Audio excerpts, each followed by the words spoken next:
오늘 성령 강림 후 세 번째 주일을 맞이하고 있습니다. 오늘 마태복음 25장 21절과 베드로전서 4장 10절부터 11절의 말씀으로 영과 육과 물질의 청직이라고 하는 주제로 하나님의 말씀을 증거하겠습니다. 오늘 이 말씀은 이제 우리 다음 주에 있을 또 환경주일과 계속해서 연계가 되는 말씀입니다. 그래서 오늘은 제1부로 청지기, 그 다음에 다음 주는 이제 청지기 2부 환경주일과 맞추어서 또 말씀을 나누겠습니다. 헤비 복싱 챔피언 알리 아시죠? 그분이 지난 토요일에 사망했습니다. 그에게 많은 일화가 있습니다. 혹시 그분이 남긴 수많은 어록 가운데 가장 기억에 나는 말 혹시 있나요? 손 들고 말씀하세요.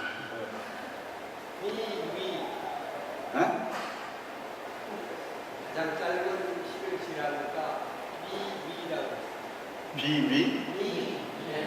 그건 전 처음 듣는 건데.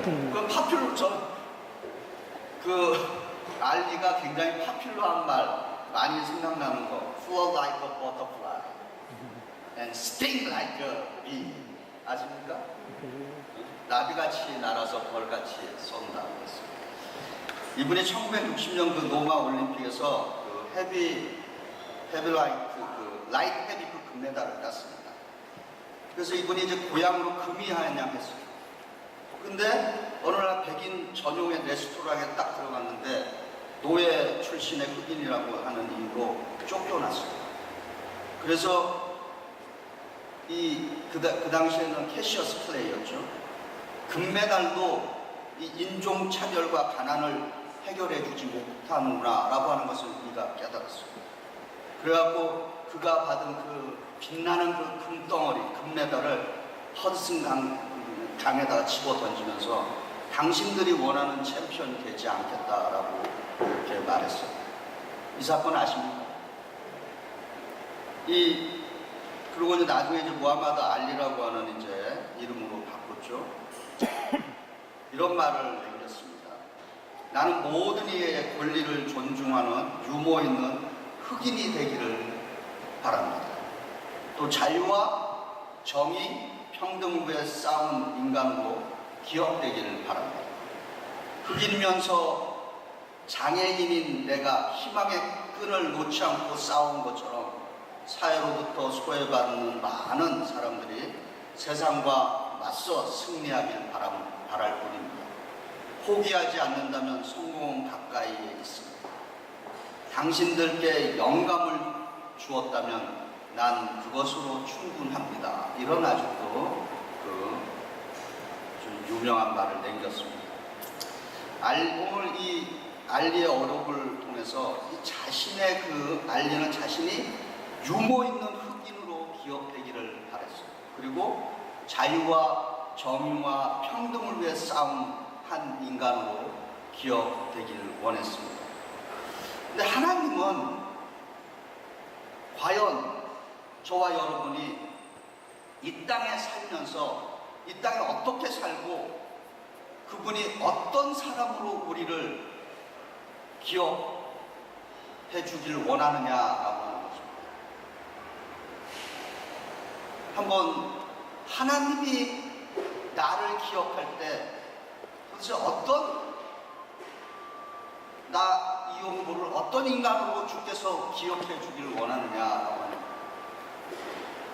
오늘 마태복음 25장 21절에 그 주인이 이르되 잘하였도다 착하고 충성된 종아 내가 적은 일에 충성하였으면 내가 많은 것을 내게 맡기리니 내 주인의 즐거움에 참여할지어다 라고 예수께서 말씀하십니다.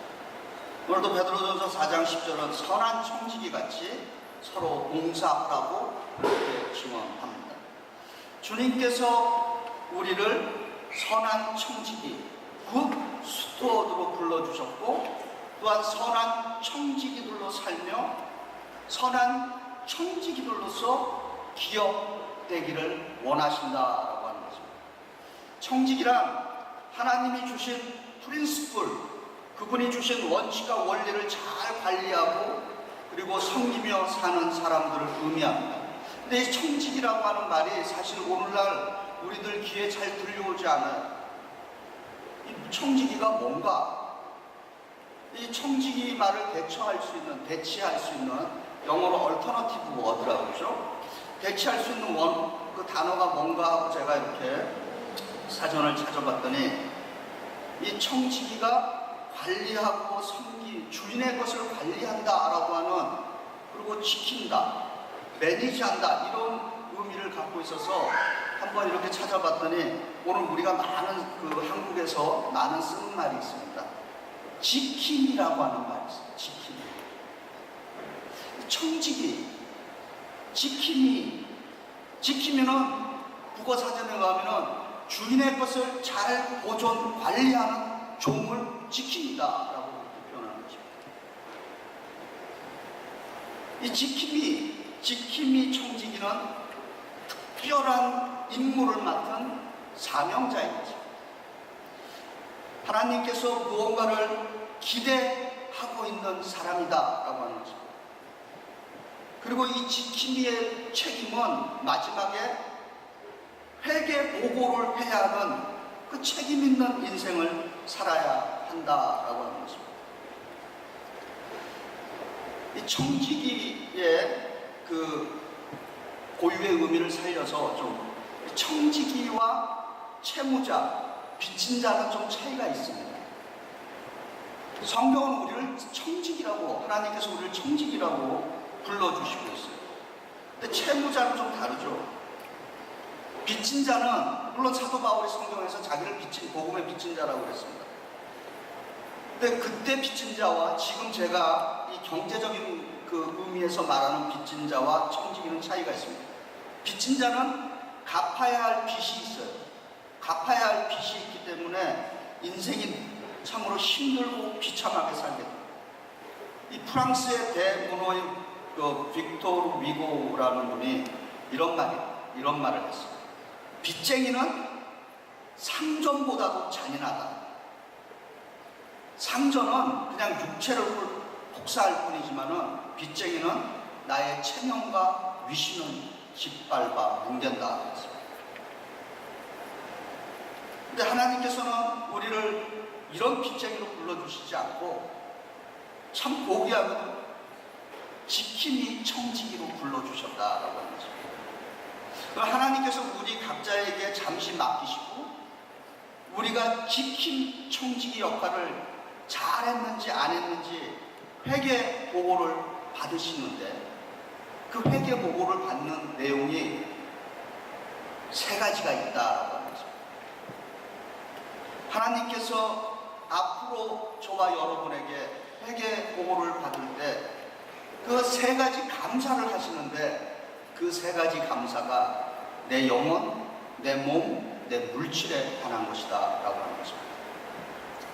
우선 창세기 1장 27절에 하나님이 자기 형상 곧 하나님의 형상대로 사람을 창조하실 때 남자와 여자를 창조하시고 라고 합니다. 하나님께서 저와 여러분에게 하나님의 형상을 맡겨주셨습니다. 근데 우리가 이미 다 알다시피 그 하나님의 형상은 그냥 이렇게 저희처럼 외형적으로 생긴 이 형상을 이야기하는 것이 아니죠.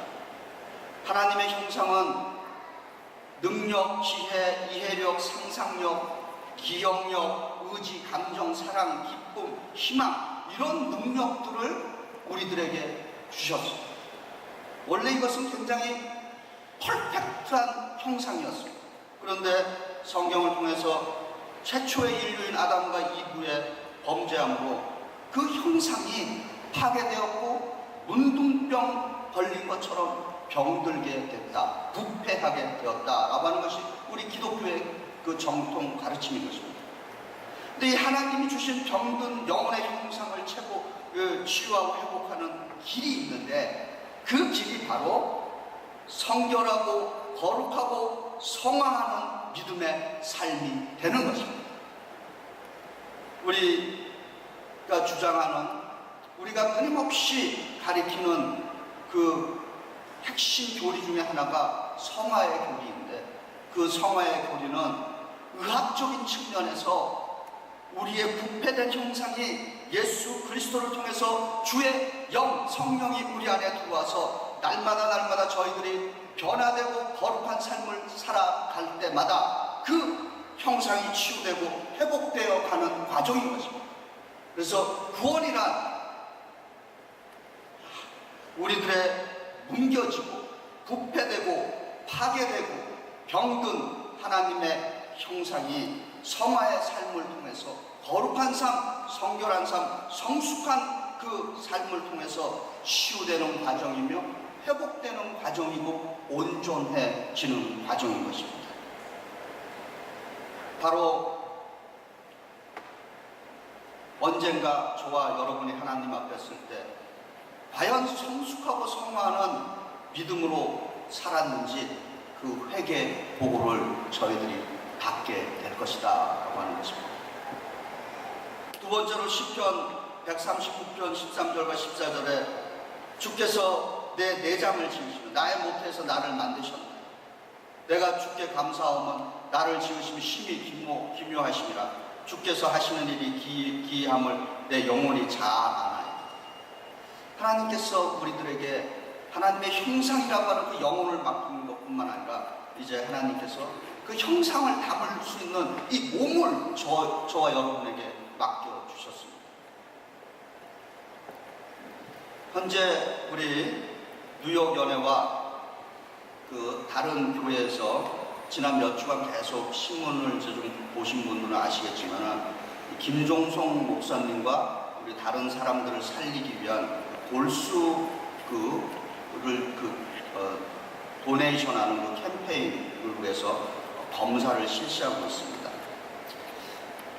우리 이번 주간 수요일서부터 우리 뉴욕 연회 애니얼 컨퍼런스가 이제 시작했는데 저희들이 수요일서부터 그 부스를 만들어서 이제 또 등록하시는 분들에게 젊은 우리 그 사역자들 또 평신도들에게 골수를 위한 검사를 그 부스에서 등록하면서 받고 있습니다.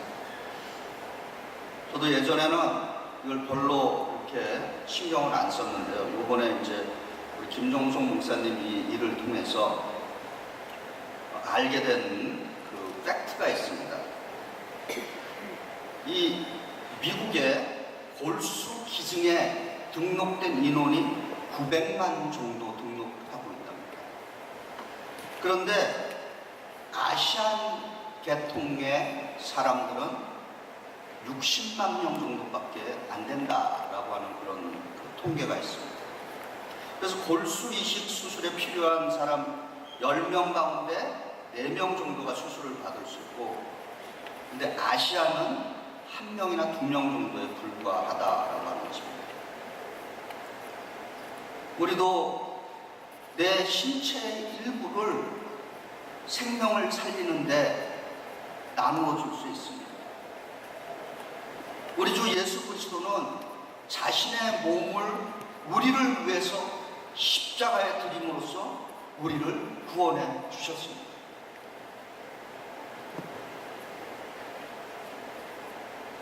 과연 내가 지금 갖고 있는 이 몸을 도대체 어떻게 사용해야 할까라고 하는 것입니다.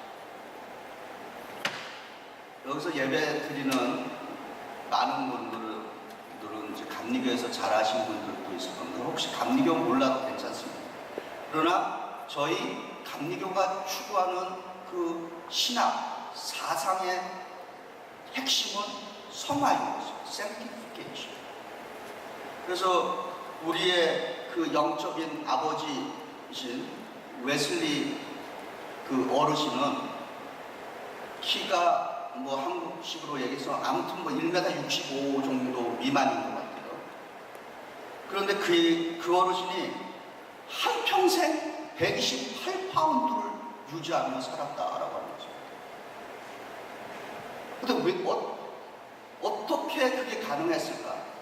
그는 한평생을 성화를 위해서 달려가면서 모든 삶의 영역에서 모든 삶의 영역이 다 성화라고 하는 그 목적을 위해서 살았기 때문에. 그래서 몸무게 128파운드를 한평생 유지하게 되는 것도 바로 거룩한 삶을 지향하는데 불필요한 음식들 이런 거 안 먹고 절제하고, 그리고 하나님이 주신 이 거룩한 몸을 주의 나라를 위해서 사용하기 위해서 몸을 잘 간수했습니다. 물론 어떤 불이한 어떤 예상치 못한 일로 건강이 상할 수도 있습니다.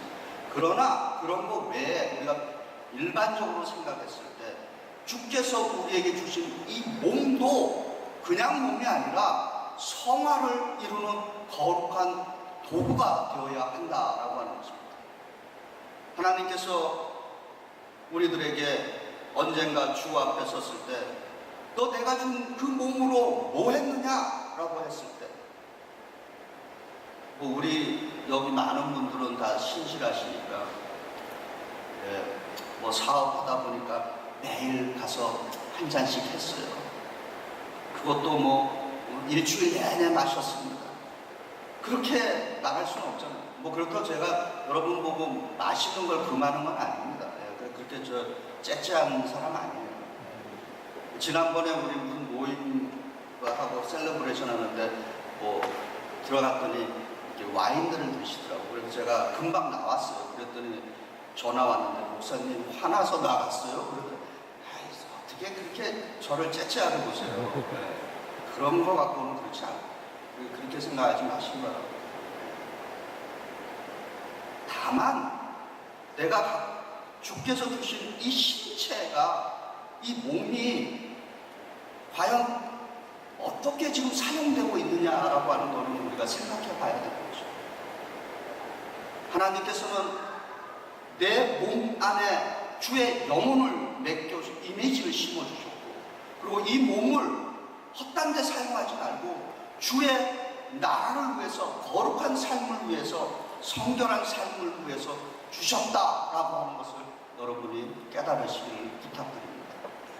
세 번째로 마태복음 25장 15절에 각각 그 재능대로 한 사람에게는 금 5달란트, 한 사람에게는 2달란트, 한 사람에게는 1달란트를 주고 떠났더니 하나님께서 나에게 물질을 분배해 주시고 그 물질을 맡겨 주셨습니다. 기독교 상담가이면서 교수이시고 그리고 리서처인 캐논 켈러한이라고 하는 분이 있는데, 이분이 교회는 5가지의 M이 필수적으로 있어야 된다고 했어요. 5가지 M. 상상해 보시기 바랍니다. 이 5가지 M. 첫 번째 M은 교회는 미션이 있어야 된다고 했어요. 근데 그 미션은, 우리의 미션은 세상을 변화시키는 예수 그리스도의 제자를 만드는 것이 우리의 미션인 것입니다. 두 번째로는 매니지먼트, 경영을 해야 됩니다. 그 얘기는 제자 만들기에 구원만 있는 것이 아니라 제자 만들기를 위한 구체적인 내용이 있어야 된다라고 하는 것입니다. 세 번째로는 멤버, 교인이 있어야 됩니다. 제자 만들기를 수행할 수 있는, 그 캐리아웃 할 수 있는 그 성도가 있어야 된다라고 하는 것입니다. 네 번째로는 메인터넌스, 유지해야 되는데 제자 만들기는 한 번에 끝나는 것이 아니라 교회가 존재하는 한 지속 가능하게 계속되어야 한다라고 하는 것입니다. 마지막에 뭐가 있습니까? 마지막에 한번 말씀해 보시기 바랍니다. 자신 있게 마지막에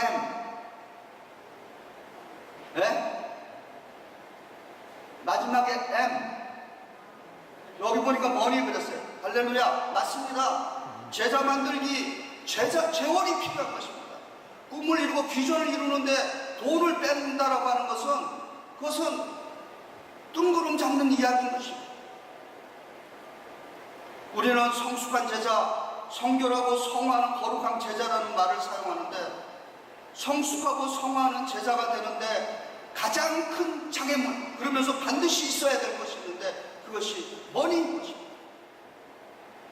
누가 성숙한 그리스도인이냐라고 하는 질문을 했을 때 우리 감리교 신학의 입장에서 보면은 그 질문의 핵심은 당신은 주께서 주신 그 물질을 어떻게 사용하고 있느냐라고 하는 것입니다. 예수님이 가르쳐 주신 비유의 70%가 다 물질에 관한 것입니다. 연합감리교회에서 목회자가 될 사람에게 요구되는 사항 중에 탑3가 있어요.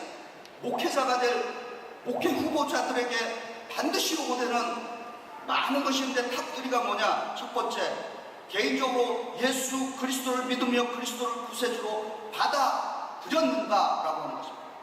이 질문은 당신은 구원의 확신이 있느냐라고 하는 질문입니다. 두 번째로는 영수성 훈련과 거룩한 삶을 개발하고 양육할 것이냐라고 하는 것입니다. 그것은 당신은 목회자로서 성화의 삶을 살 건가라고 하는 질문입니다. 세 번째가 11조가 하나님께 아낌없이 드리는 헌금의 기준임을 가르치고 본을 보여라 라고 하는 것입니다. 지킴이 청지기 될 것. 11조는 내 수입의 10%를 하나님 나라를 만들기 위해서 하나님께 드리는 것입니다. 지금 이 말씀은 참 무거운 말씀입니다. 영화 보면은 레이 R 무비에 해당하는 게 이 11조 얘기죠. 피지 떨킨 얘기가 아닌 것입니다. 그래서 오늘 혹시 오래간만에 교회에 나오신 분들, 그리고 아직 초신자이신 분들, 별로 귀담아 듣지 않으실 바랍니다. 그러나 적어도 내가 이 교인이라고 생각하시는, 내가 이 교회의 직분자라고 생각하시는, 이 교회가 내 교회라고 생각하시는 분들은 귀담아 들으십니다. 우리가 회의나 질문과 이슈가 있을 때 꼭 참조하고 지키는 책이 있습니다. 그게 뭐죠? 우리 교회 회의 잘하잖아요. 그래갖고 뭐 질문과 이슈 생기면은 참조하는 게 있잖아요. 뭡니까? 교리와 장정이에요. 교리와 장정이면 이 드림에 대해서 뭐라고 가르치냐면요, 이렇게 말씀합니다. 개척교회 교인들이 아낌없이 11조를 드릴 수 있는 방안을 모색하기를 강력하게 추천한다라고 그렇게 말합니다. 사람이 공포를 느끼는 높이가 11m라고 합니다. 그 11m는 4층에서 5층 높이의 건물 꼭대기에 섰을 때 느끼는 그 공포예요. 군대 갔다 오신 분들은 이제 유교 훈련 받을 때 그 쓰는 높이가 그 정도 되죠. 마찬가지로 저희들 믿음 생활에서 가장 공포를 느끼는 높이가 바로 11조 생활인 것입니다. 믿는 자녀들에게 11조 생활은 하나님께서 주시는 부담이 아니라 믿는 자녀들에게 내 삶의 11조를 10%를 하나님께 드리는 것은 그 하나님의 약속이며 그분의 축복인 것입니다. 성경에 기록된 말씀을 우리를 위한, 나를 위한 약속의 말씀, 우리를 위한 하나님의 축복의 말씀인 것입니다. 너무 진부해서 인용하기가 참 그거한 말씀이 있어요. 말라기 3장 10절. 성경을 읽으시는 분은 이게 무슨 말인 줄 알아요. 만군의 여호와가 이르노라 너희 온전한 11조를 창고에 들여 나의 집에 양식이 있게 하고 그곳으로 나를 심어하여 내가 하늘 문을 열고 너희에게 복을 쌓을 곳이 없도록 붙지 아니하나 보라. 너무나 많이 읽어서 제가 민망해서 빨리 읽었습니다.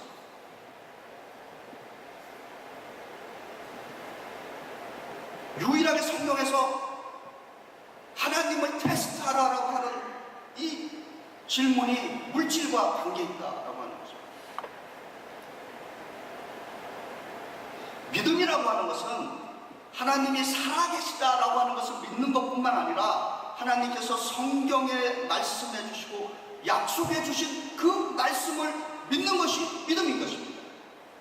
성경에 있는 약속의 말씀은 우리의 삶을 비참하게 만들고 불행하게 만들고 근심하게 만들고 걱정하게 하는 그런 말씀이 아니라 나를 위한, 우리를 위한 하나님의 약속과 축복이며 우리를 위한 하나님의 풍성하고 놀라운 삶의 축복인 것입니다. 저는 목회자의 그 고난 중에서 축복권이 있습니다. 목회자에. 그래서 사실 중보 기도로 그런 기도 굉장히 자주 하는 편이에요. 하나님, 우리 성도들 모두가 잘 살게 해주세요. 왜냐하면 성도가 잘 돼야 교회가 잘 되거든요. 이 잘 살게 해달라고 하는 의미에는 굉장한 광범위한 의미가 있죠.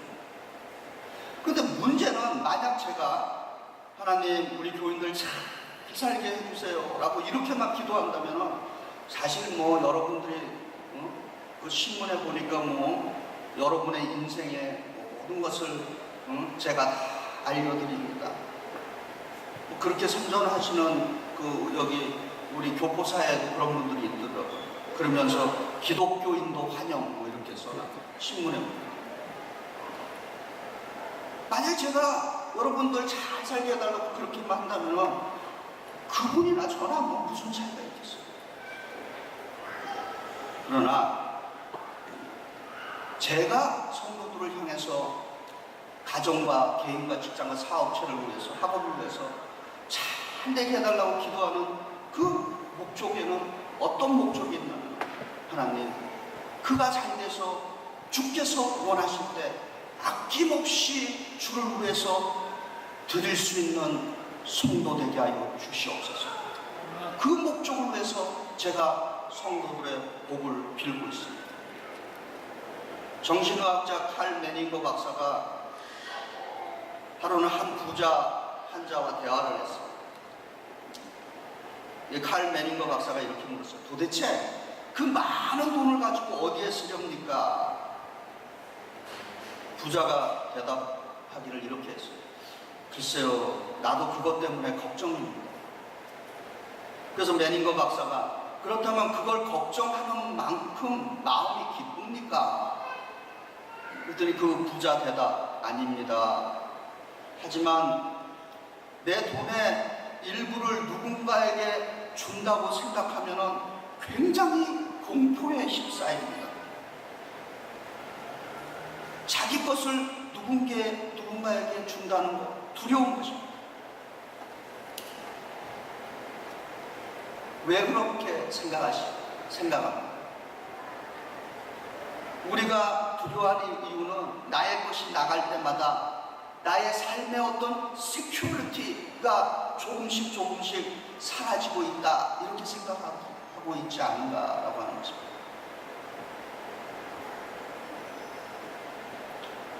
제가 30대, 40대 초반까지 목회할 때는 우리 선배 어르신들이 점심 한 끼 사주고 이러는 게 당연하게 생각했어요. 그리고 달려가서 아유 선배님 좀 한 끼 사셔 뭐 이렇게 했어요. 정말 철없이 그리고 당연하게 생각했어요. 근데 어느 날인가부터 그게 부담스러워진 거예요. 철이 난 거예요, 이제 저도. 그래서 제가 언제 한번 말씀드렸는지 모르겠는데 저희 목회자들 모임이 많습니다. 그러면 제 나이가 우리 여기 장철 목사님도 계시지만은 가면은 저런 같은 분들도 계시고 또 제 밑으로 이제 많아졌어요. 그리고 가운데 딱 껴있으니까 어디 가서 뭐 하려고 그러면은 아니 저 은퇴하신 저 우리 장목사님 같은 어른한테 장목사님 식사 한 끼 대접하시죠. 이거 할 수 있습니까? 못해요. 그렇다고 저보다 후배인 친구한테 야 식사 한 끼 사 이거 할 수 있습니까? 못합니다.